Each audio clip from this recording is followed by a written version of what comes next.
this is what we found in here so far. Is, as we said before, all of this is bad, but most of the shaped and stamped steel on this wheel well up here is good all the way around.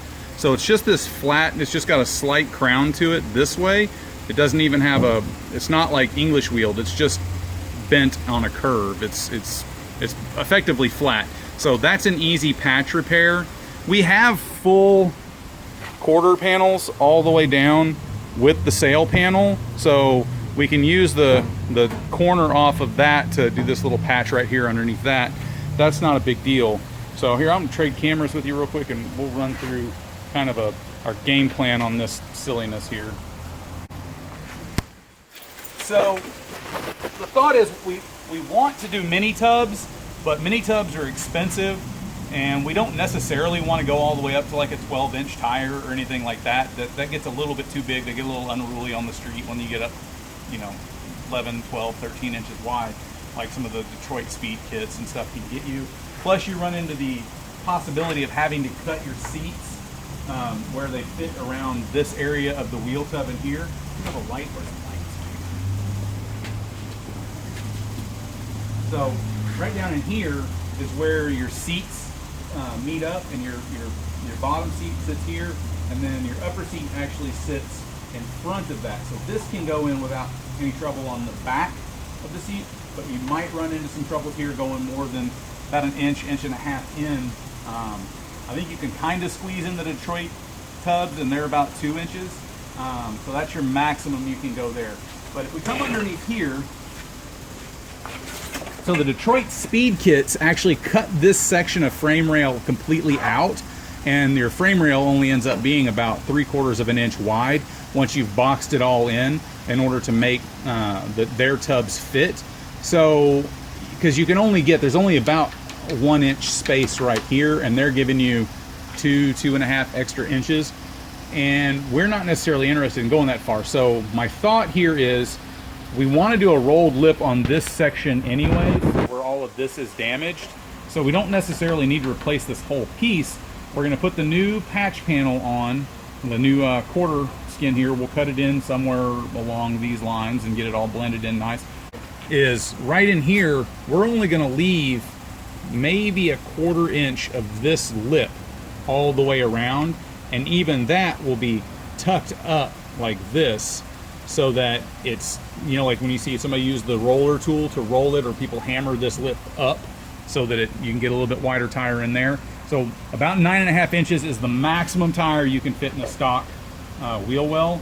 We'll get about an extra inch here, and we'll get about an extra 1/2 inch here, which means a 10 inch, a 10.5 should fit in here pretty nice, pretty snug, look really clean, and give us enough meat to make it safe enough for regular driving with 600 horsepower big block that we're putting in this thing. And almost that much torque. Yeah, it has almost that much torque as well. I mean, obviously more tire is better in some instances, but 10.5 is about what they put on the back of like the new Chargers and that kind of stuff. So that should handle it back here. But let me show you how we're going to get the clearance in here.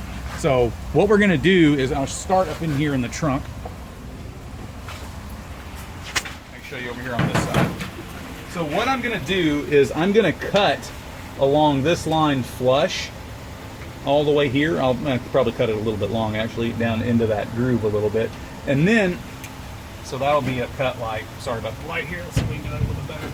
So I'm going to cut like this all the way around here. And then I'm going to take this piece off. I'm going to drill, there's a couple of spot welds and stuff in here, and some spot welds, you know, in here or whatever. I'll grind those out and drill them out. Same with, if we look deep in here, this piece right here that my spotlight's on, where it attaches, I'll drill those spotlights right there, or spot welds out there, so that I can trim that piece back. We'll cut this along here like this, and then we'll just move this piece out. We'll cut it here in a straight line on a flat spot all the way along the top of that inner wheel well, because this inner wheel well is still good. There's nothing wrong with it. And then we'll trim it out so that this moves in like this. So that'll move in this way, and it'll be cut, you know, back here. We'll cut it from the underside so we're getting the maximum amount that we can. and then I'll build a little L piece, a little 90-degree flange, and we'll pull this piece in, we'll tack it to that, and then we'll just put a band of whatever width is necessary along the top, and then we'll spot weld or rosette weld these pieces back in, and I'll you know, do whatever I need to do to make that piece fit up there. But that way it doesn't interfere, because if you can get deep in here, where you can see this section, that way we're moving the stock shaped wheel well in.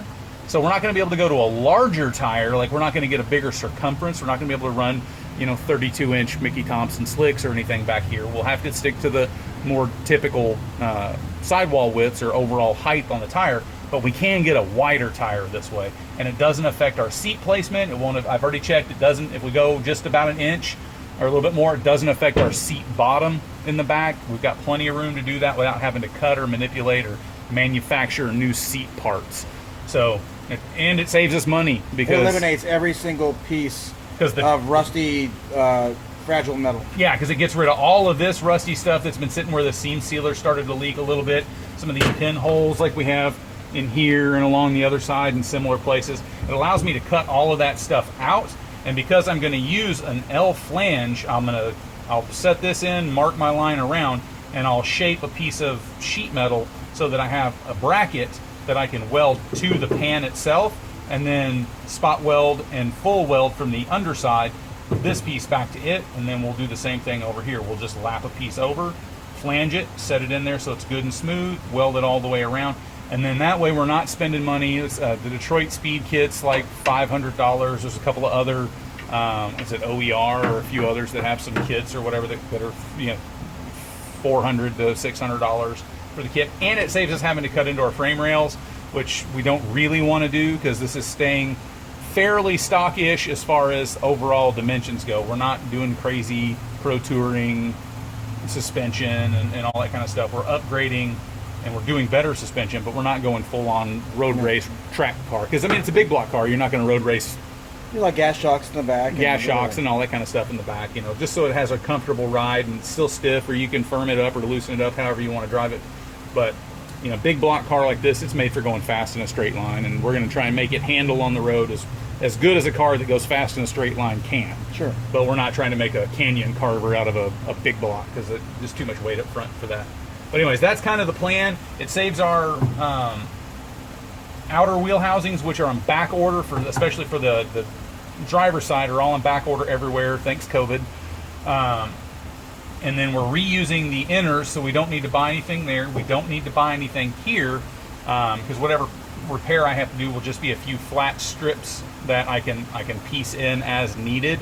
And then we already have these quarter skins, so we're not out any extra money there for doing anything crazy for wide body kits or anything else. It keeps a stock exterior with a clean look, but it just upgrades everything underneath.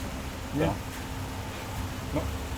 This is the pattern I made to replace the that outer wheel housing on the very bottom in the back where that big piece was, and this is going to fill that hole in where all that giant mess of Bondo and cardboard and whatever else that the last people put in there was. So all I've done is I just cut this to fit the wheel well, so I don't have to buy a $80 wheel well. So what I've done is I've laid this out and made this just fits before the part that curls back around. Because if you look at a side cut of the wheel well, that outer piece, it does like this, and then your fender, your quarter panel, comes along the outside like this, and then there, and then these get welded together. So what I'm going to do is eliminate most of this right here and most of this bit because it's all rusty. So I'm going to bring in this in here and just come straight down and put a little lip on it like that. So this will just be a thin piece like that, and then all of this goes away and all of this extra on the inside goes away, and whatever I need to go away right here.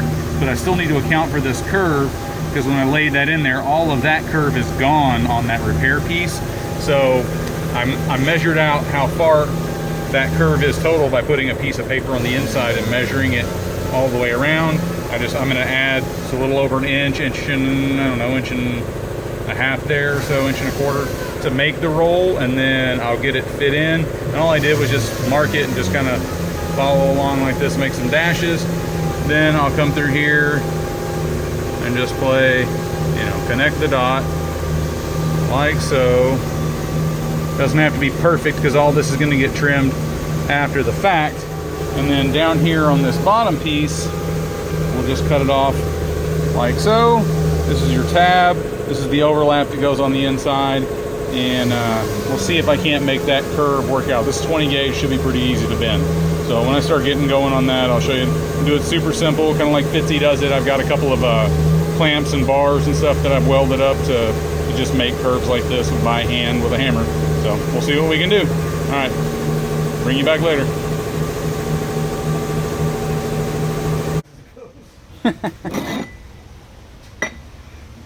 All right, so with the combination of some of these little homemade T-posts, my body slapper spoon, and Craig's dirty grinding face. Just kidding. Is it dirty now? Yeah, it's getting there. It's gonna get a lot tomorrow. It's gonna be, yeah. So, and this T-post, anvil, just basic hand tools, a little chisel to make my 90s and stuff. This is what I've come up with here. So just pie cuts, some basic rounding off on one of those rods. The pie cuts allowed me to curve it and get a round compound curve in there, which as soon as I clean all of this up underneath here, back here still got a bunch of crud built up, some old Bondo I'm still trying to grind out. But once that's done, that will fit in there like so, nice and snug, and that'll get this replaced. And then I'll come up here and just make a little trim piece. I'm just trying to piece this in a little bit, because when I get my quarter panel on and repair done, we're going to trim this lip way back right here so it's real short. We're not going to quite do the flare, but we're going to trim it up pretty flat so we can get as big a tire in there as we can with the little mini tub that we're doing. That way we're just want as much tire clearance as we can get and still keep it structural. So anyways, like I said, this is where we're at. It's pretty smooth to the touch, so once all that's welded up and grinded it off, feel pretty good, so it'll look pretty nice. So anyways, come back when we got a little bit more done.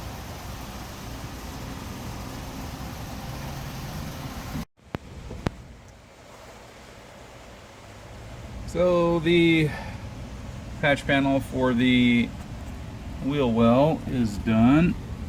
Let's see if I don't even know if I can get a view in there. It's all welded up.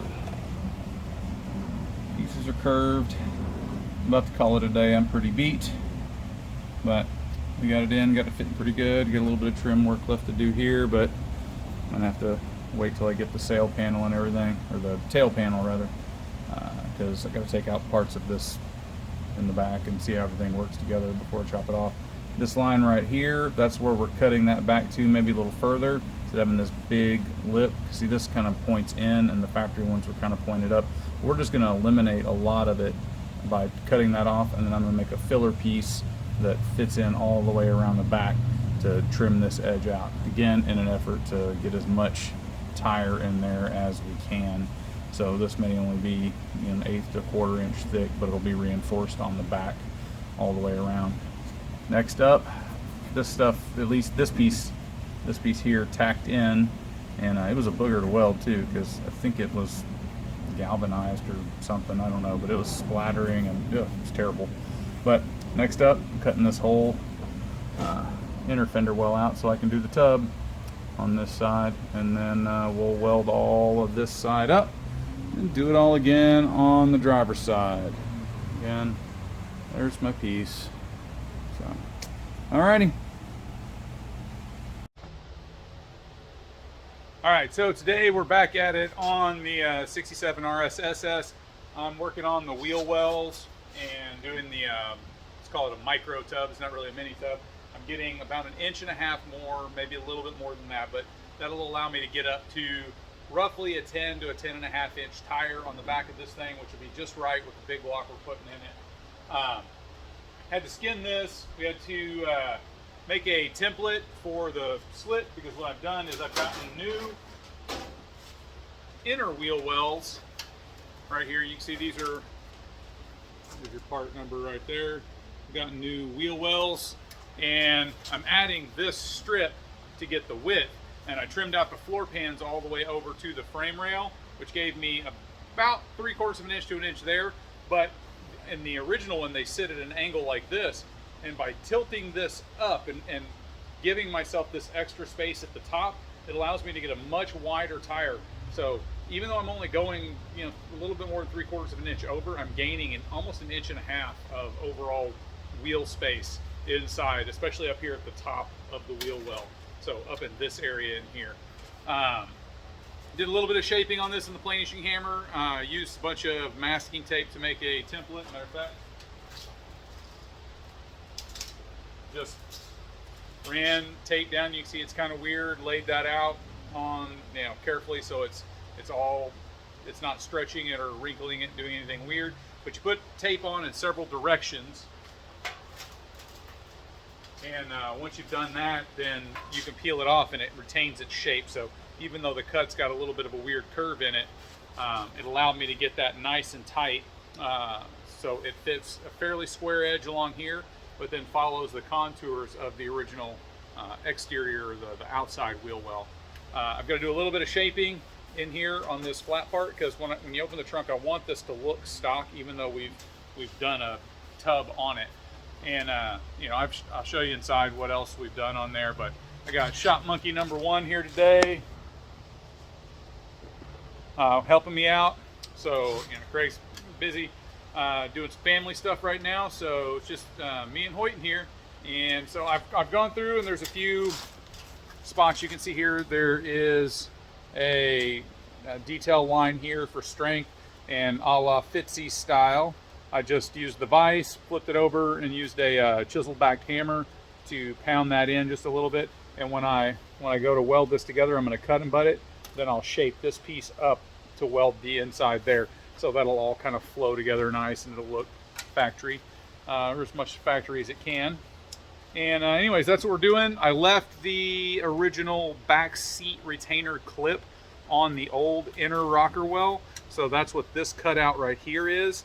So this is the part that goes into the cabin, and I'll just weld that original plate on there. I've bent it up and out a little bit because it used to sit in with more of an angle, so I bent it up, cut it out to match there, and we'll weld all that together. But that's what I got going on now. So once it's kind of in there a little bit better, we'll show you what it looks like.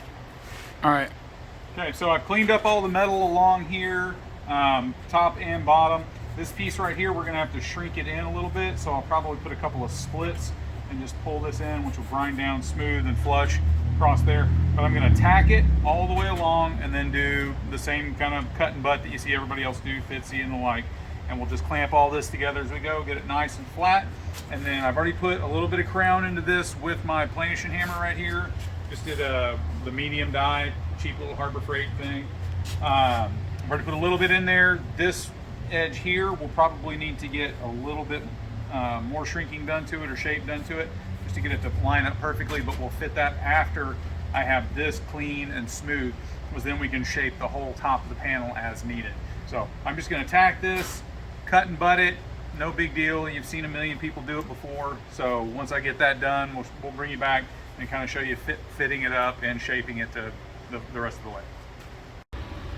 All right, we're good. So on this section here, I'm going to tack it on either side of this flat spot. I'm not going to tack it in the middle. I'll deal with this once I've come up to here and I've gone down this way. I'll come in and I'll address this section here. So for right now, I'm just going to throw some tacks down this way and some tacks down this way.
go. All right, so none of these welds have to be pretty or anything, but they do need to be structurally strong. So I'm welding this from the top and from the bottom. So I'm doing spot welds. They're ugly, but they're holding to make it rigid along the bottom, and then I'll do a nice clean pass along the top as well. And before I do that though, where I've spot welded, your metal shrinks as it cools and it pulls it away. So I'm just kind of going back through, making sure everything's nice and level on here.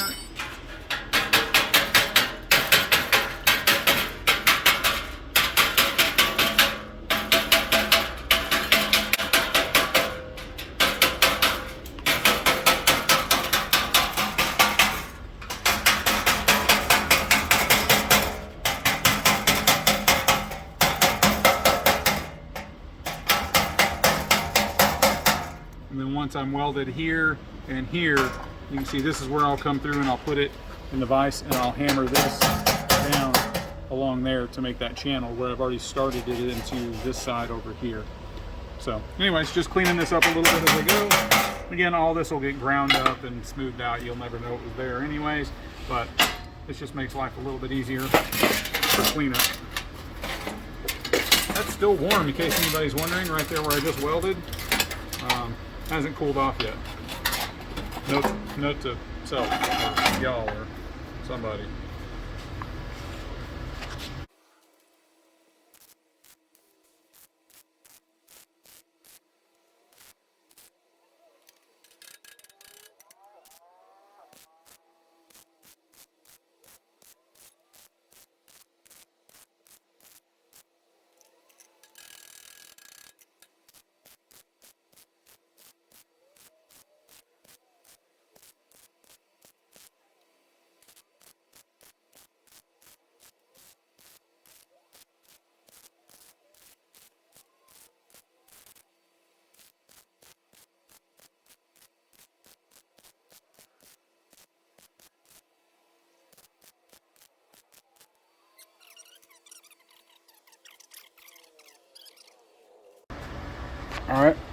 All right, so what I've done is, if you see along the top here, I've made a few splits along this.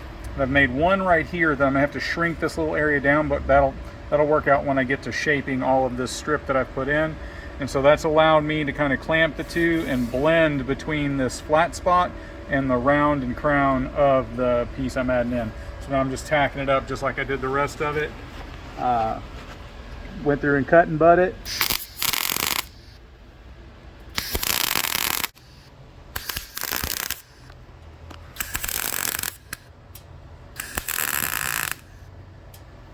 And the only reason I'm welding it this fast and this close together is because I know I'm going to be shaping this already. So if it gets a little bit of a warp to it or something, that's fine, because I'm going to have to reshape this whole lip anyways on the planishing hammer.